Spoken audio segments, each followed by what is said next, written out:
서울중앙지방검찰청에 대통령 측 윤갑근 변호사와 김홍일 변호인이 모습을 드러냈답니다.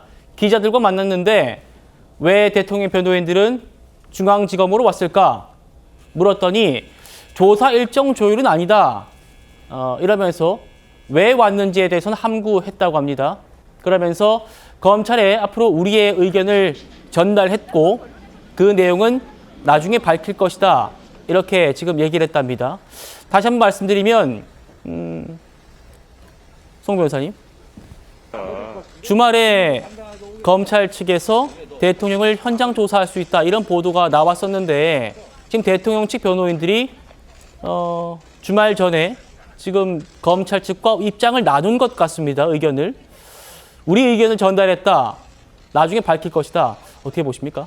조사 일정 조율이 아니라고 하니 그렇다면은 만약에 대통령을 조사할 것이라면 구치소로 방문 조사를 해야지 공수처처럼 강제 구인을 시도한다든가 하는 것은 대단히 부적절하다라는 의견을 전달했을 개연성이 첫 번째 있겠고요. 그다음에 두 번째로 제가 생각하는 가능성은 그 공수처에 있을 때는 공수처의 사건이 있을 때는 윤 대통령에 대해서 그 변호인 외에는 접견 제한 그리고 서신도 수발신이 금지되지 않았습니까? 이런 부분에 대해서 이제는 수사 주체가 검찰로 바뀌었으니 재고해달라라고 하는 의견을 전달하지 않았을까? 이 부분도 좀 유력하게 추론이 됩니다. 실제로 가족도 만나지 못한다는 부분 그리고 일체의 수발신이 제한되고 있다는 상황은 윤 대통령 입장에서 보면 굉장히 답답한 것이거든요. 이런 것에 대해서 변호인들에게 어떤 조치가 불가능한가라는 것을 물었을 가능성도 있고 그렇다면은 조사 일정 조율이 아니라고 했을 때 제가 동시에 추론이 드는 부분이 바로 이 부분입니다. 언론에서 좀 추가로 취재를 해보면 좋을 듯합니다. 네, 송 변호사님 하나만 더 여쭤볼게요.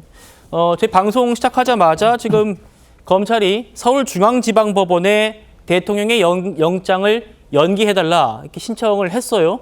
근데 그게 영장이 발부된 서부지법이 아니고요. 중앙지방법원에 했더라고요. 서부지법이 아니라 검찰이 중앙지법에 영장 연기해달라고 신청한 것, 이건 어떤 배경이 있다고 보십니까?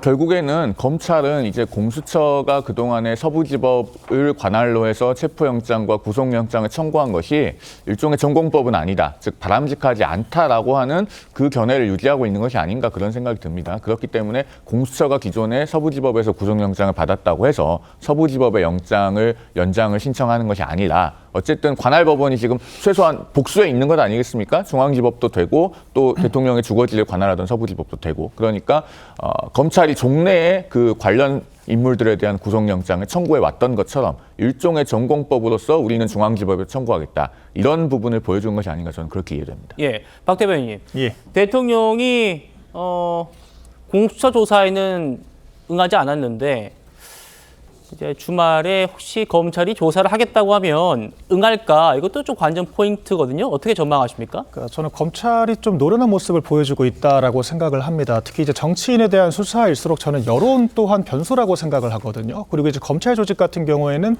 그런 여론들까지 활용해서 수사를 효과적으로 이끄는 그런 기술적인 노련함이 있다라고 생각을 합니다. 이런 것들이 좀 공수처와 근본적인 차이라고 보는데요. 그러니까 공수처 같은 경우에는 윤 대통령이 요구했던 절차를 의도적으로 무시를 함으로써 오히려 윤 대통령 측이 수사를 응하지 않을 수 있는 빌미를 제공했다라고 한다면 지금 검찰 같은 경우에는 윤 대통령 측에서 제기했던 문제들을 하나둘씩 제거해 나가면서 조금 수사를 효과적으로 이끌 수 있는 이 발판을 마련하는 단계라는 생각이 듭니다. 그렇게 해서 이 공수처의 아마추어 수사와는 다른 면을 보여주고 있다라고 생각을 하고 만약 검찰이 이런 식으로 접근을 한다라고 했을 때는 윤 대통령 측에서 수사를 거부했을 때 훨씬 더 이 여론의 부담이 커질 거라고 생각을 하고요.